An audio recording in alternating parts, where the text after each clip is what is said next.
Hello hello. Bah ouais, le mix média c'est fini, c'est la dernière vidéo. Aujourd'hui on aborde la colorisation. Comme je le disais dans la toute première intro de la première vidéo, tout ça c'est pas forcément super exhaustif, c'est ma façon de travailler pour ce projet. Préparation du support, création, enfin j'ai essayé de rester logique, création du décor et colorisation. Je pense qu'on a fait le tour. J'espère que vous êtes éclatés comme moi pour cette série. En tout cas, comme d'habitude, toi là, si t'es pas intéressé par le mix média, je te dis bye bye et à bientôt. Pour les autres, c'est tout de suite et on va pchiter sec dans cette on va pchiter sec dans cette vidéo. Donc je mets mon tablier et on y va.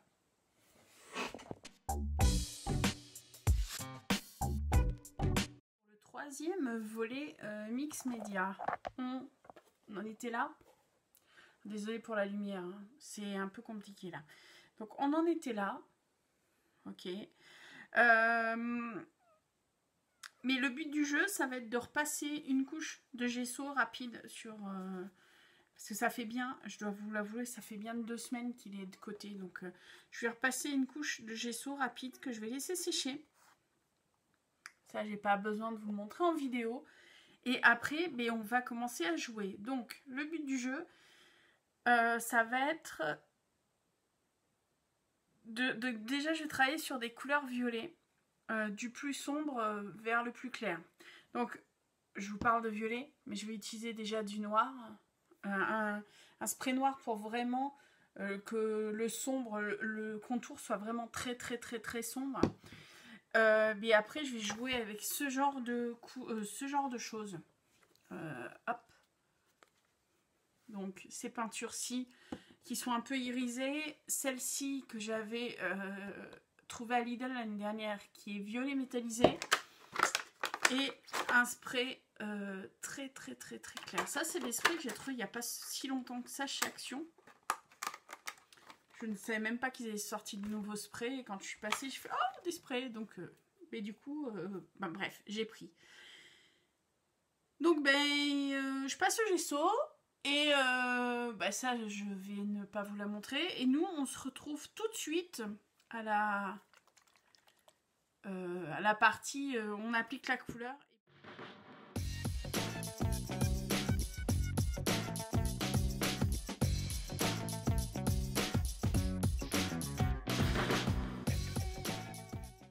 Donc vous voyez la première étape, le noir séché, dégouliné, fait un peu du noir chelou, jaune usé. J'aime beaucoup, hein. Pour le coup, j'ai fait un pchit de violet. Chose que je n'avais pas. Je l'ai fait comment? Je l'ai juste mélangé avec des couleurs spray acrylique bleu et rouge.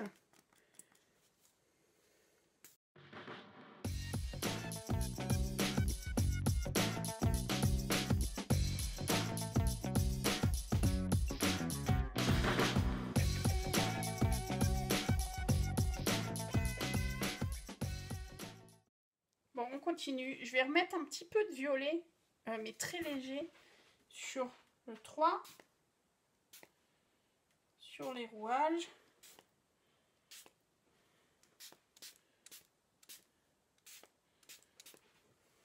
Ok. Sachant que je vais rejouer avec l'eau.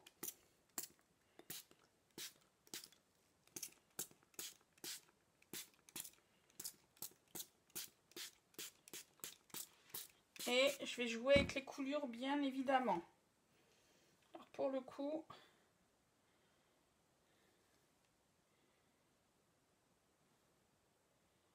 voilà.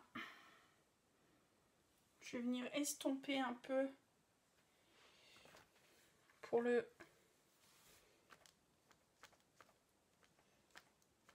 réveil. Pour l'intérieur du réveil, parce que j'aimerais bien qu'on continue à voir quand même les chiffres. Vous voyez? Je sais pas si vous voyez. Bon. Bref. Ok. Là. Tout petit peu. Mon coco.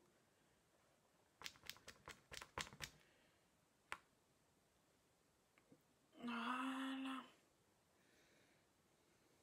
Je vais sécher cette partie violette foncée. Et après, on jouera avec le dernier spray, le Parme. Et après, ça sera tout pour les sprays. Et je viendrai jouer avec la peinture métallisée ici ou là. On est reparti pour le dernier spray. Donc, je ne sais pas si vous avez fait gaffe ou pas. Alors, juste un petit tip comme ça. Je regarde pas mal de vidéos avec des gens qui utilisent des sprays.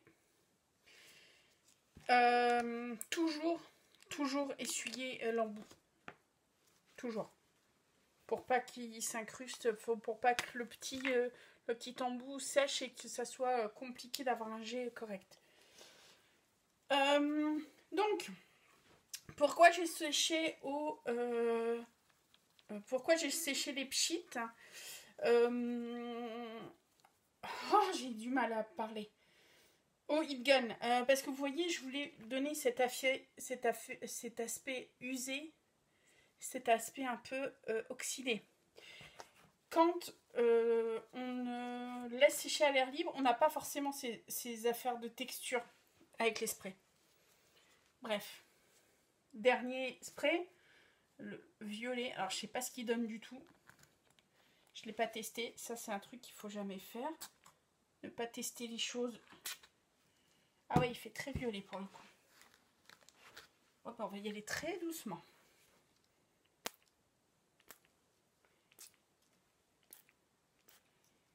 Ouais. Ah ben, il ramène pas mal de couleurs au milieu. C'est pas plus mal. Par contre, il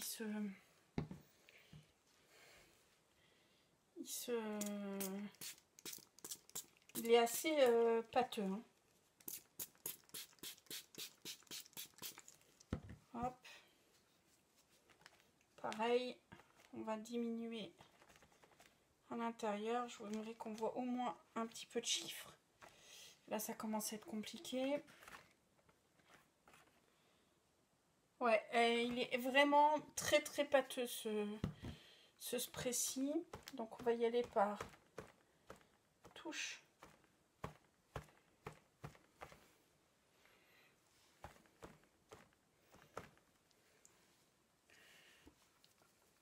Je pensais pas qu'il allait être autant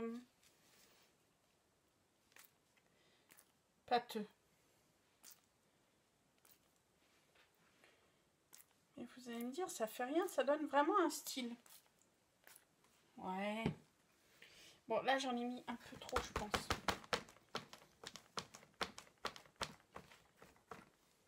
Hop. On va mettre du pchit. On va essayer de faire couler un petit peu. Chose très compliquée avec celui-ci. Vraiment très très très compliqué.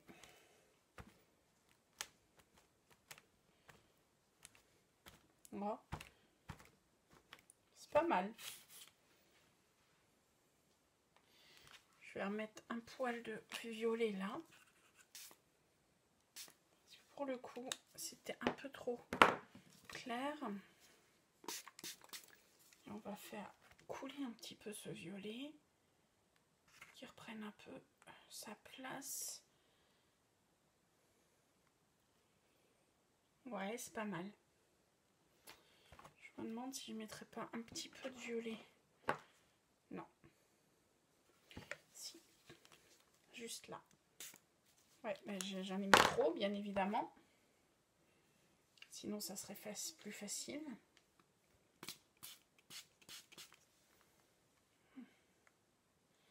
Des coulures. Ah, c'est pas mal. Ah, c'est pas mal du tout. Je vais remettre du violet sur le Parme. et refaire des coulures. Parce que le problème, c'est que le parme est vraiment très très très épais.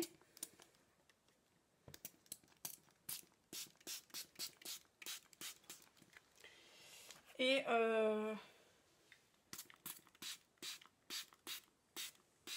c'est compliqué. Que en remettant du violet dessus,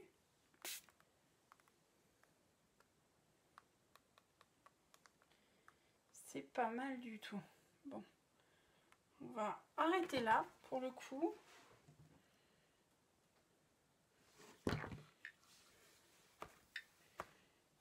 On va tapoter un petit peu.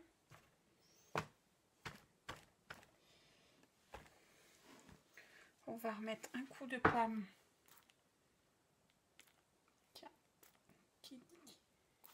C'est des spritz en fait le parme. C'est ça qui est compliqué. C'est qu'il ne... Comme bien souvent les trucs action, ils ne fonctionnent pas correctement. Bon. Mais j'ai envie de vous dire, je vais sécher et on commence à faire le tapotage. Avant de continuer, je voulais vous faire un point. Je vous ai dit tout à l'heure que j'avais...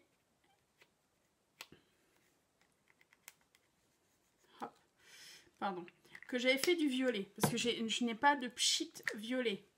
Et non, ça, c'est pas du violet. Hein. Ça, c'est du parme pour moi.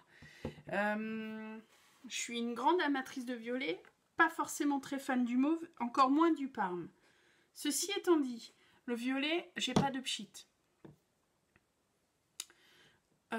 J'ai quelques sprays. Mais on est bien d'accord. Toutes autant qu'on est. Les sprays d'encre, ça coûte une blinde. Les sprays de peinture aussi. Et il n'y a jamais la teinte qu'on veut. Donc n'hésitez pas, si vous avez des petits vapos comme ça, n'hésitez pas à me faire des mélanges. Et à faire... Bon, là, c'est 2 acryliques de la même marque, etc. N'hésitez pas à faire des mélanges pour obtenir les teintes que vous voulez. Maintenant, je ne vous dirai jamais de faire, par exemple, des mélanges acrylique et encre. Non, mais des acryliques ensemble, on peut. Et du coup, ça peut vous permettre de trouver les teintes qui vous intéressent. Moi, là, c'était ce violet. Vous pouvez aussi, très bien, une autre chose qui aurait pu être faite, c'est faire des pchits de bleu, faire des pchits de rouge et laisser les couleurs fusionner ensemble. J'avais fait mes ATC Mix Media, je vous mettrai le lien. Mes ATC Mix Media Papillon, c'est comme ça que j'avais fait le fond pour la couleur violette. Et d'ailleurs, à la fin, on voyait encore des couleurs rouges, un peu de couleur bleue. Ça aussi, c'est très très sympa. Mais ici, je voulais que du violet. Je ne voulais pas de reste des 2 couleurs qui m'ont permis de faire la teinte que je voulais. Ceci étant dit, donc les pchits, on les enlève. Mon pchit d'eau, normalement, j'en ai plus besoin. Mon gant aussi. Ma lingette, je la garde. Et je vais chercher mes pinceaux. Parce que pour le coup, maintenant, on va venir jouer avec ces 3 couleurs de violet. Métallisé et 2 irisés pour venir apporter pour venir mettre en relief un petit peu certains motifs. On ressèchera avec le heat gun et à la fin je pense que je mettrai un peu de cire transparente pour refaire sortir aussi certains motifs ou un peu de gesso blanc. À voir.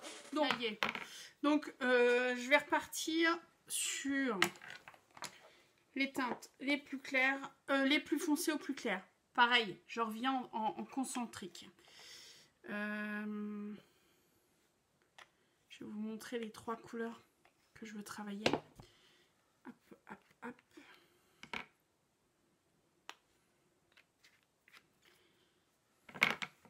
Voilà. Le plus foncé, le moyen et le clair. Ben on y va. Par contre, je vais mettre ça sur le côté, comme ça on n'a pas...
des tentatives. J'ai trouvé cette peinture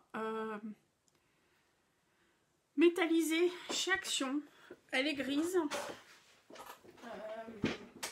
Je vais essayer d'y aller par petites touches de doigts pour voir si ça donne vraiment un autre aspect. Ouais, c'est pas mal. Donc je vais y aller par doigt. Si j'avais un chiffon, je pense que j'irais au chiffon. Mais je ne sais pas où il est. Donc je vais mettre un petit peu de métallisé les zones où je voudrais que ça ressorte un peu plus. Parce que là, ce qui serait top, c'est d'avoir une cire dorée ou des patines. Moi, je n'ai pas. Donc, je vais faire de la peinture avec de la peinture argentée. On verra ce que ça donne. Je vais essayer de diminuer en fait les transitions noir-violette. Parce que pour le coup, il y en a un peu.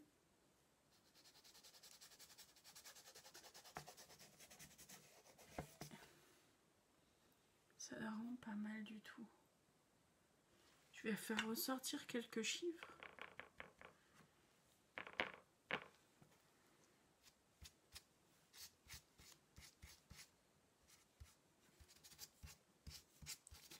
Là aussi.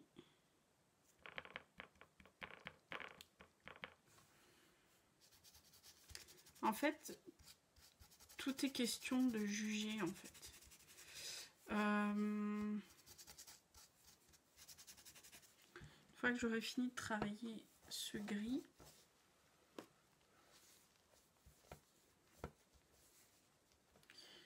je sécherai.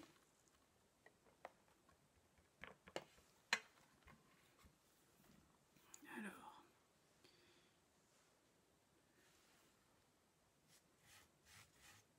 et là c'est pas mal. Faire un espèce de contour métallique. C'est pas mal du tout en fait.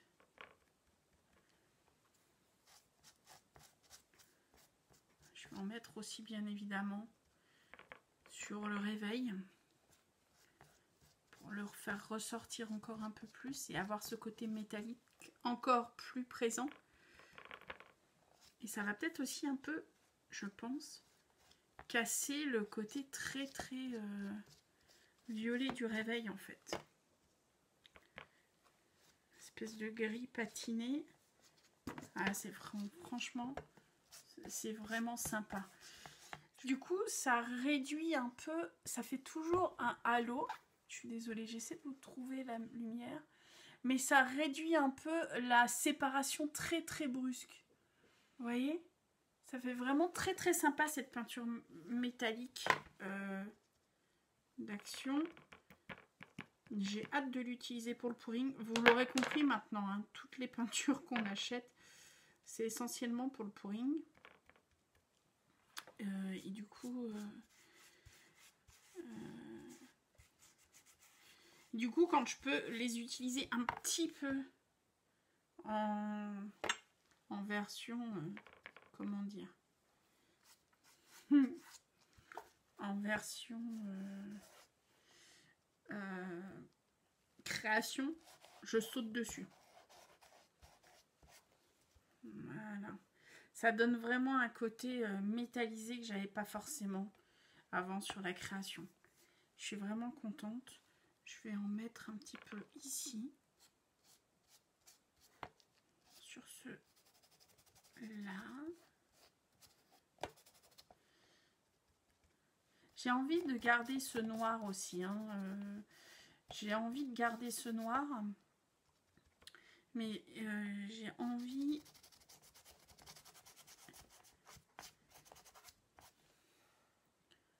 Ouais, c'est pas mal. En fait, le violet que j'ai mis en mode...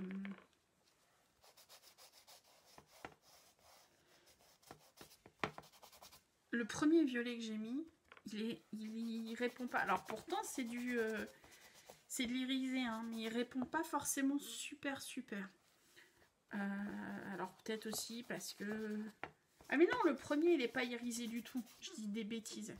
Le premier, c'était le pchit que j'ai fait. Mais du coup, là, ça rehausse un petit peu ce violet pchit que j'ai fait en mettant une couleur irisée, une couleur métallique dessus.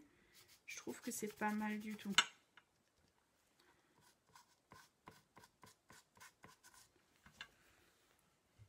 Ah ouais. Vraiment, il n'y a pas à chiquer. Hein. Dès qu'on met du métallisé, ça ressort, mais fois 100 000, quoi. Mais fois 100 000.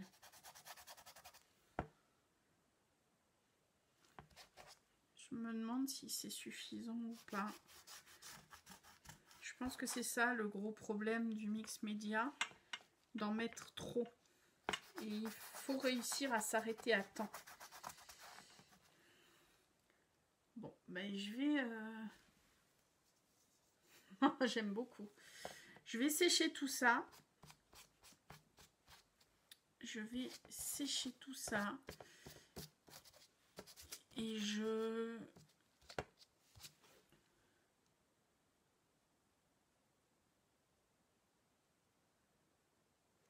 vais sécher tout ça, je vais tout ranger et je vous montre le résultat avec une luminosité qui pourra capter le côté métallisé. Alors voilà, je vous montre le résultat fini. Je ne sais pas, avec la luminosité c'est compliqué. Voilà, comme ça vous pouvez voir. J'ai joué, là vous voyez bien le métallisé, on est d'accord, le gris métallisé pour la patine. J'ai voulu garder un peu de zone noire, j'ai rajouté des pchits plus clairs autour parce que après concertation, non en fait c'est mon premier mix média et du coup j'ai demandé son avis à JC, à Audrey. Du coup elle avait la même a priori, enfin pas a priori, mais elle avait même retour que moi. Ça manquait d'un peu de violet plus clair, enfin de parme. Donc j'ai remis quelque chose j'ai du mal. J'ai remis quelque chose au milieu pour protéger. J'ai fait des pchits de violet foncé, des pchits de violet clair. Et je suis venue patiner un petit peu avec les 3D perles Parme irisées, des zones qui étaient un peu trop sombres ou un peu trop gris métallisé comme ça. Donc voilà, je vous le mettrai... Là on est en novembre. C'est pour un calendrier de l'Avent. C'est pour le calendrier de l'Avent de ma roulade, de ma pote roulade. Donc bien évidemment, vous aurez cette vidéo. Elle est planifiée en janvier. Et je pourrais vous mettre en commentaire si Roulade a aimé ou pas si Roulade a aimé ou pas sa surprise du 25 décembre.